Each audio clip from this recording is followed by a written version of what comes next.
What's up, everybody? This is Alex with the Green Up Academy podcast. Thank you guys for joining us today on this episode. Wherever you're listening, we appreciate it. Make sure you go and leave us a 5-star review on Apple Podcasts. We need a few more of those, so we would appreciate if you go in there, 5-star, write how much you like the pod, what it means to you. We'd appreciate that. Thank you guys again for listening. If you guys don't know who I am, I'm an entrepreneur here in Columbia, South Carolina. I had a very successful 7-figure green industry business, and now I help guys across the world like you and girls with business coaching, with courses, with strategy, anything you need to help your business, as well as marketing. We have a marketing company for green industry companies and trades companies. So if we can help you with anything, please let us know. In this episode today, we're going to be giving a little political update. We've got like 45 to 50 days before the election, and there's been another assassination attempt on former President Trump. So a lot of guys have reached out to me when we did our last one, and they're like, man, I didn't really know, at least a handful, were like, I didn't really think about politics because I really don't think it affects me, and you kind of made me think about it. So there was a great quote I heard yesterday. It says, even if you don't care about politics, politics cares about you. It's a great quote. So we're going to be talking about how my views on politics, a couple updates, and then how it can affect your business going into 2025 again. Everything we try to tie back into you and your business and how it affects it. This election really affects it. We're going to talk about that with me and producer Mac. Here we go.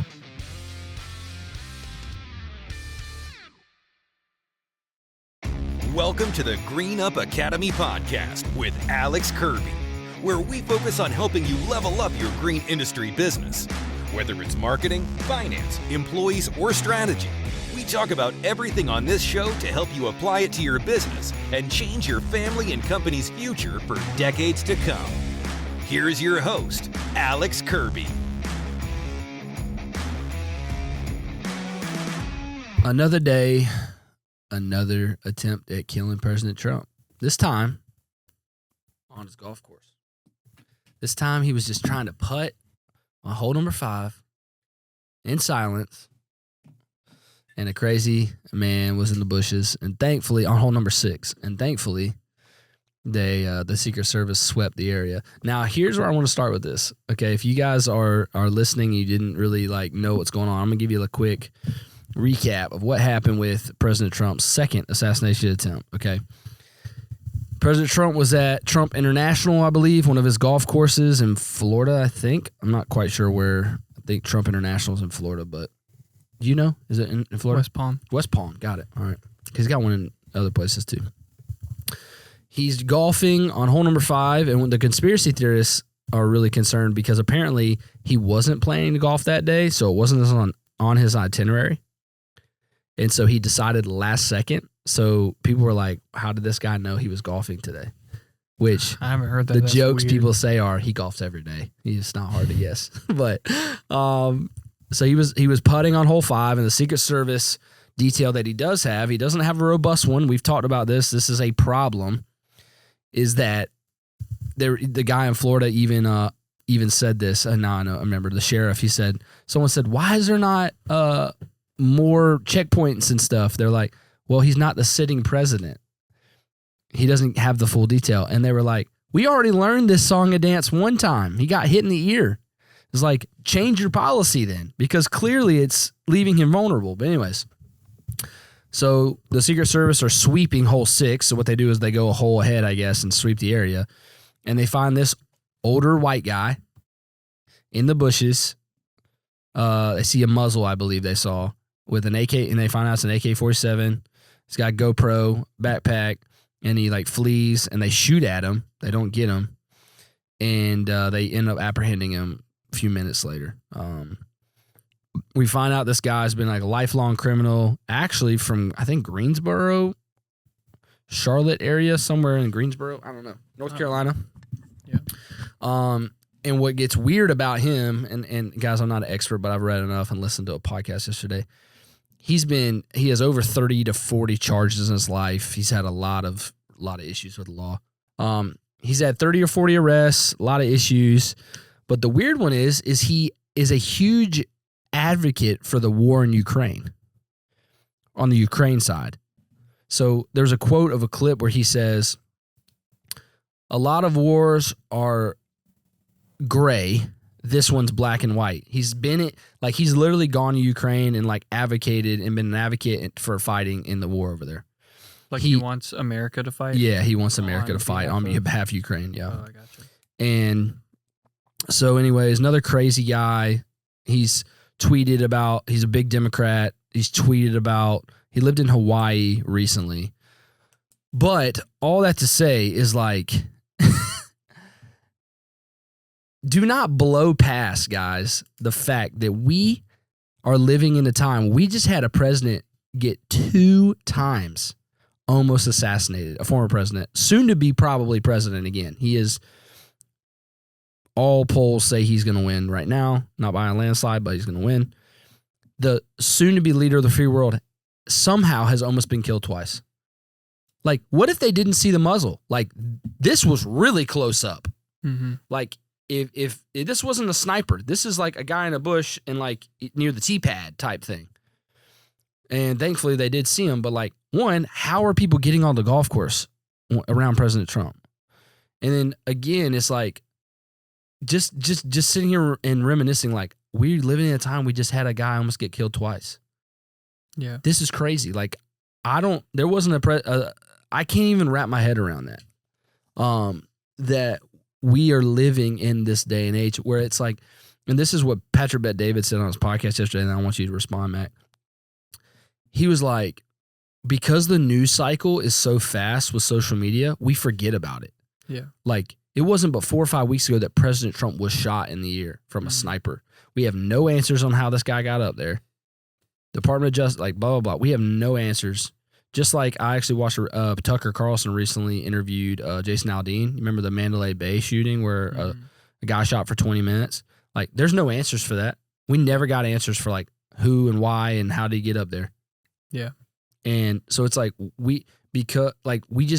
everyone in this country on our governmental side gets like a free pass. And I'm so sick of it. Like, I'm so sick of like that happening. Anyways, whatever that means to you. Yeah. I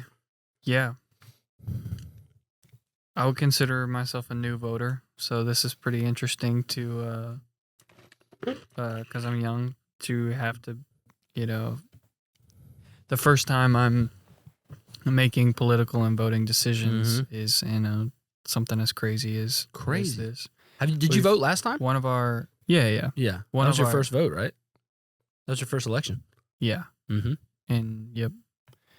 But we have one candidate that's almost been killed twice, and the other candidate has had the same number of sit-down interviews.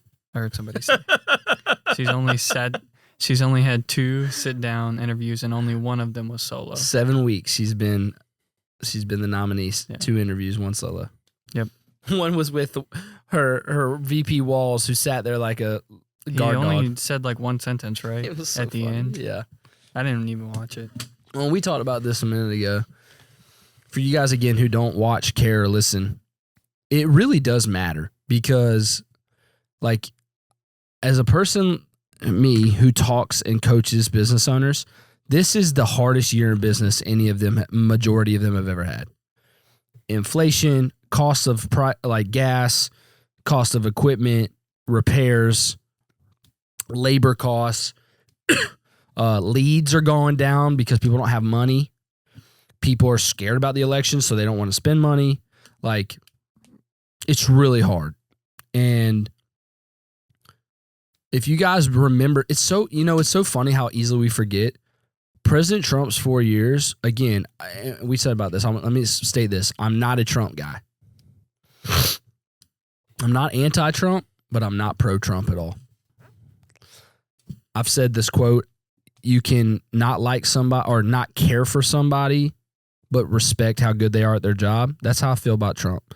The 4 years Trump was in was the years 2016 to 2020. I started my business in 2017, January, and they were the awesome years of business. Things were down price-wise, economy was good, people were spending money, it was awesome. Then he gets COVID, his last year was COVID, which is so unfair, and he would have won without COVID, by the way. Everyone agrees with that. Like, it ruined his chances even greater, and he barely lost. But things were great. And in these last 4 years, it's been terrible. COVID year, like, and you could say Biden had to deal with COVID fallout, 21, 22, whatever. The economy sucks. The border is outrageous. These are not things that are political statements. These are factual statements. This is what's so frustrating about the debates, right, Mac?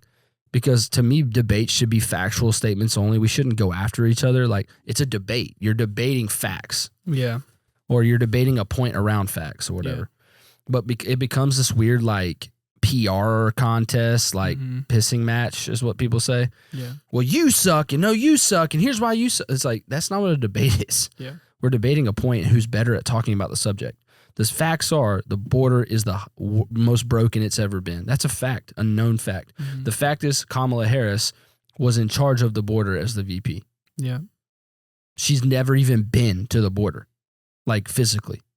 I think she might have just gone this year because of that, but I don't even think she actually went to the border. She went like in a border town. So she's never, nothing is happening. The fact is, my wife's best friend, Daria, lives in Denver, Colorado, where all these migrants have come. And it is a wreck. They have wrecked the city. They're taking over crime. You know, we've heard about the cat eating stuff, all this animal eating, like whatever. But like, she says it's crazy because it's a sanctuary city. Mm-hmm. New York City's giving out gift cards and money. Like, what has happened, dude? It's so crazy. And just because a lot of you listening live in country, smaller towns where you don't have to deal with it as much, doesn't mean it doesn't matter. Yeah. Like, I'm never traveling to New York City ever again because of this. Sure. I've been one time, and I will never go back. I will never go to a major city. I don't want to go to Atlanta. Mm-hmm. If the Braves were still downtown, the Atlanta Braves, I would not go. Mm-hmm. That's a big deal. Now they live in the suburbs, so it's no problem. Yeah. But this election stuff, I just want people to hear, it really matters. Your vote matters. Your opinion of it matters. How it flushes out in your business is actually affected. If they change the corporate tax rate, Kamala has said about how she wants to tax unrealized gains. Have you heard about this? Mm-hmm. Okay. If you own a house and you paid $200,000 for it, and the value of it is now $400,000, but you haven't sold it, she wants to be able to tax the $200,000 it's risen in value. That sucks. Okay? Like, that's bananas. Yeah. This government, and you know, I'll say this last thing, let you respond. She said something the other day, or actually her campaign quote is a new path forward, a new way forward, right? Something like that. Yeah. I just came out. Which is and when I saw that, I was like, we are living in the twilight zone. A new path forward. You have been you're the path for the last 4 years. Yeah. You're going to do the same thing, but worse. Mm-hmm. The next 4. Like, and PBD, my favorite podcast, Patrick Bet David, was saying yesterday, he's like, we're headed to catastrophe if she somehow gets in, which she shouldn't. Mm-hmm. Again, it'd be a kind of a rigged election situation. We've already acknowledged that she wasn't even voted in, guys. So for you guys wondering, like, again, I'm trying to speak to the common person who I know is sort of ignorant on this stuff because they don't care. Just so you guys know, you're supposed to get elected in the primaries. So you go and vote. Like, for Trump, it was DeSantis, Vivek Ramaswamy. Who was the other one? Those were the main people. There was one more I'm missing. I'm sorry. And Trump. And Trump wins. People vote, and he wins. And then he gets elected. Then he goes to the general election for the Republicans. Yeah. Biden won the primaries. He strategically stepped down so that they didn't have time to do primaries again or whatever. And then they install Kamala. She was never voted in. They stole. It's so funny. They say he stole an election. She literally stole it. Mm-hmm. She is not voted in by the people. Yeah. And she is now the party's person. Like, It is so corrupt. It is so disgusting. It's so crazy. And we talked about that as like, we forget that. Like, oh, okay, next thing. And now you got people going, oh, well, she's a black woman, and that's why I'm voting for her. Yeah. What? That doesn't make any sense. Or she's trendy. Or she's younger. Yeah. I hear the craziest things. What should matter? What should matter is your ideas and your track record. This is another thing. Obama was this way. Obama had this. It all started to go downhill. Obviously, with let's throw Bush under the bus a little bit. We have 9/11, and then we get into this proxy war thing, and it takes us down a terrible 15-year war with Iraq and Afghanistan that we should never have got involved in a war. Probably. So Bush takes us down that road. That's not a good place. So then we bring in Obama because people want peace and feel good again because we've been in nasty wars. Obama was the first guy. I remember the first time I heard him speak, I was like, this guy can speak, man. But he is saying nothing. And we get 8 years of nothing from Obama. He does nothing but do the Obamacare, which is terrible. And 8 years of nothing, where everything seems fine in the land, but it's not. And it's like, what did he do for 8 years? And then we get Trump, and things are finally better. And then we get Biden, and things are the worst they've ever been. And now we're at this place. We're at this crossroads. And you people who don't care, this is what you have to realize. I'm trying to paint the picture, and I think I'm doing an okay job of it. Politics will never save anybody. Our pastor the other day, me and Matt go to the same church. We're church members at the same place. He said something awesome a couple weeks ago. He said, no candidate is going to fix this country. We need a heart transplant, not a minor surgery. And remember him saying that? It was so good. Yeah. And what that means, guys, is like, I know too many people who are MAGA Trump people who think Trump's the greatest of all time and he is the savior of the country and he wants to put America first and all this stuff. Is like, if you're a Christian, that has never even been part of the conversation. We're kingdom people first and America second. Yeah. We care about the kingdom of God. We don't care about the kingdom of this earth, which is America, where we live. We don't care about that, like in perspective of the kingdom of God. That's why I'm not anti-immigrants. Like, I'm anti-illegal immigration. Okay? Immigrants, we're all immigrants. I have a cool story, actually. My son's name is Titus. It's one of my favorite books of the Bible. But while we hadn't decided yet, we found out that my great-great-great-great-great-grandfather, whatever, 5 greats or whatever, was one of the first families to come right after the Mayflower. His name was Titus Laney. He and his brother came over. So, like, my family's one of the, like, I know people like to say this, but, like, a flex. My family was one of the first families in America, straight up. Like, I need to go back and read it again, but, like, one of the first few thousand, which is bananas, right? Mm-hmm. And so all that to say, we're Scott-Irish, Scotland and Ireland, right?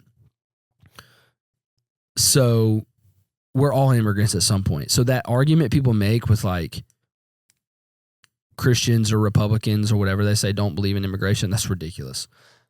Illegal immigration where criminals can, like, that's like, I heard someone say this the other day. Saying you believe in open borders is like saying that you believe anyone should be able to go to school with your child too, that shows up for class that day. Mm-hmm. You would never allow that. Right. But yet we do it. We let rapists and killers and drug dealers and traffickers of children walk through the border every day. And Kamala Harris and the Democrats are like, we love it. Keep coming. Oh, they're all refugees. You're so stupid. We've had so many. The girl from University of Georgia that got killed this year, she's running around her pond area, and an illegal immigrant grabs her and beats her and kills her and strangles her to death. What are we doing? And so, business owner listening, I hope you're still listening because you need to care about this stuff. What if your daughter was the one that got strangled, that you sent her to the University of Georgia? It's supposed to be a safe dream place to go to school. Mac, you're from Georgia. Okay? Like, I had a dream to go to the Gamecocks, but I knew I couldn't play baseball there. So, like, Furman was my dream, was a school. Imagine that your daughter's dream was to go to Georgia, and an illegal immigrant who's a felon kills her. Like, that shouldn't even be on our radar. Like, that we're living in those times is so crazy. I have goosebumps on my legs. Like, I can't believe we're here. And I'm challenging you as a business owner, guys, listening. The reason why we're talking about this today is like, you need to know. You can't be ignorant. You need to know enough to vote correctly and have opinions that actually have some facts behind it. Or facts with opinions is better. Because it's not about Republican. It's not about a Democrat. Trump is not a good dude. Period. I'm going to say it here. Okay? For you guys who are big Trump fans, you need to check your heart. He's not a good dude. I don't know. Is he good was he a good president? He was a good president. There's no way you can say he wasn't a good president. Okay? I'm saying that. Do I hate Trump? I don't hate Trump at all. Can I not stand him? I actually think he's okay. There are times where I'm like, I like what he says here. I'm going to vote for Trump. Would I have rather voted for Ron DeSantis? Sure would. But none of them were really good candidates. We live in a time where for some reason we can't get a good candidate to show up. But as much as I'm not a pro-Trump guy, I'm not an anti-Trump guy. Hear what I'm saying? I don't think he's the worst. He's not a good guy morally, but he's an okay leader of the free world. And I'm fine with that. But Kamala and the Democrats, what they want to do is pure evil, guys. They love abortion. They want it to happen up until birth, which is crazy. I have friends that have babies at 24 weeks I see at church all the time, 28 weeks. And they want abortion at 39 weeks, 6 days. It's insane. When you have kids, it'll mean even more to you. This is so funny. All the people that want abortion, it's funny. There's a great quote. I used to say this. It's funny the people who are yelling for abortion are the ones who didn't get aborted. The only reason they're there screaming for it is because they didn't get aborted. That's hilarious. Number two is most of them don't have kids. They're single white women or what, single women who are feminists or young college girls who haven't had kids yet because they had an abortion already because they didn't want to have kids because they want to have sex around college and frat parties. Like, duh. That's like drug dealers saying, no more jail time for drugs. Like, duh. The Democrats want to tax you to death. They want to kill your babies. They want to take away your freedoms. They want to impose their ideologies on you in schools and your kids. They want to take this country to like a 1984 situation, if you've ever read the book. It's crazy. And so you need to care. It does matter. It's not going to save your life. My hope is in Christ, not in this election at all. I do not put any hope in the election. But it does affect things. And it should matter. And you need to care. And if you don't, again, hear what I'm saying, not what I'm not. I'm not saying you should care to the point where you want to go do something crazy or hurt somebody. Like, I don't wish any ill will to Kamala Harris or Joe Biden. I don't want them hurt. I pray for them. I want them to come to Christ and repent and open their eyes. But like, guys, Kamala Harris is the worst candidate we've ever had, and that's saying a lot with Joe Biden. She's worse. Joe Biden at least had 50 years where he was a moderate at some points as a senator. And he made a lot of sense. If you listen to some of the speeches, like, he made some sense at times. Still a Democrat, but Kamala Harris, she can't answer a question. She's been asked for 2 weeks. Me and Mac talked about this. For 2 weeks, she's been asked, can you tell us 2 things you would do to fix the economy? She won't answer it. She can't answer it. She doesn't understand the economy. She says, well, Tim Walz, I just saw this when we were earlier. It must be a talking point, her VP pick, because he said the same thing when someone asked about the economy. Well, I was a middle-class kid. That's like the talking point that their team, they keep saying, well, I was middle class. What does that have to do with fixing the economy? I can answer how to fix what I would say to fix the economy. We have to reduce costs by stopping energy pricing going crazy. We've got to get back to making more oil, keeping our costs here. Stop sending stuff out, ordering stuff across overseas. We've got to control our costs here locally. The other one is we've got to stop allowing, because the Democrats do this all the time, all these backdoor deals that bring prices up. So that what they do is they make these deals in all their states and stuff to keep businesses there. And so it brings all this weird anti-competition because they've got it all locked in. Competition brings prices down with this company versus this company versus this company. But when Democrats, they get all their hands in every deal, so then it becomes like, well, we can only use this because this is the deal we have. Competition's good for business. The other one is rates. Our rates have gone crazy under Biden. Apparently, Mac, if you look, actually, they're supposed to announce a rate decrease today. They haven't yet, apparently. But rates, mortgage rates have gotten up to 8%. You know this. They were at 3%. That means your cost of your mortgage has gone up 2.5 times on the same house since Trump. Got to get rates back down. The only way rates can go down is if inflation goes down. But because the government keeps spending, that was the other thing, is how to fix the economy. Government spending has to be curbed immediately. We are burning trillions of, I think I saw yesterday, around $6 trillion deficit per year is added to the national deficit. I think we're already at 35, 40 trillion? So we're adding 12% onto the deficit.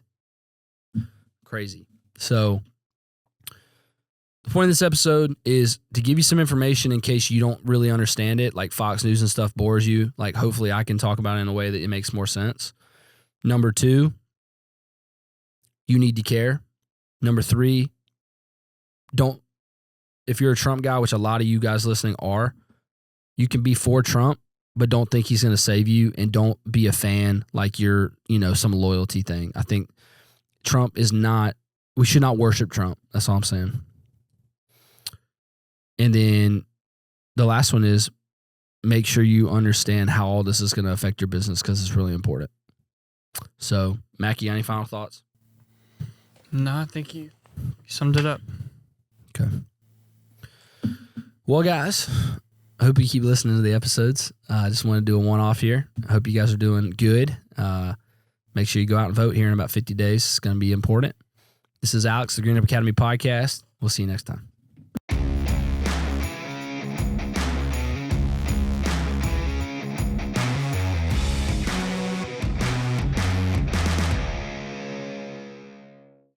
I just want to remind you guys that we have our Green Up Gathering at Equip Expo coming up. It's going to be on Wednesday night. I think it's October 16th. And it's going to be from 6:30 to 10:30 at main event. We have tickets still available for that. They're $60 a piece, but that includes a very, very robust dinner, unlimited games. I'm going to be giving a talk. We have a lot of raffles to give away. It's going to be a great time. So we have limited spots on that. Please sign up for that today if you don't mind, because I have to have a certain amount of tickets sold before the event so we can secure that place. So really excited to just hang out with you guys, all these people, all of you guys that I get to hear from, talk to, listen to the podcast for a long time. Just want to be able to have an intimate setting. There's only 40 tickets for that reason. So you guys, make sure you do that. So